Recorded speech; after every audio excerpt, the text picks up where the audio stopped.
తర్వాత అతనికి వరకే బాధ్యత. ఉమ్, ఆ నియోజకవర్గం అతని చేతికి వదిలేస్తున్నాడు. అవును అవును. నలుగురు ఐదుగురిని ఎంకరేజ్ చేయట్లా. ఇది అతని ఫార్ములా. అవును. ఇక్కడ వచ్చేటప్పటికి వీళ్ళ దగ్గరకు వచ్చేటప్పటికి ఏమవుతున్నది, ముగ్గురు పోటీ పడండి, ఐదుగురు పోటీ పడండి, ఉమ్, భుజం మీద చేస్తారు, ఫోటో ఇస్తారు, ఉమ్, నాన్నో కొడుకు.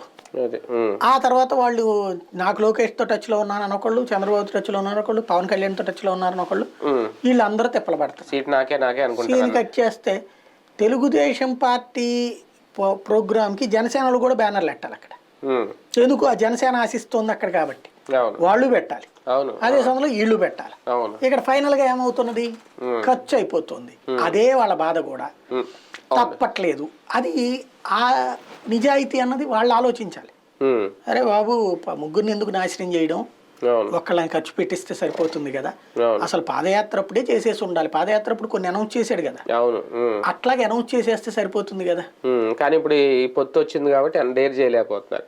కానీ యువకులం అయిన వెంటనే మళ్ళీ శంకరాం అనే కాన్సెప్ట్ తీసుకోవడం, ఒక పక్క ఆయన ఆల్రెడీ కదలరా అంటే ఒక పక్క ఆయన తిరుగుతున్నారు.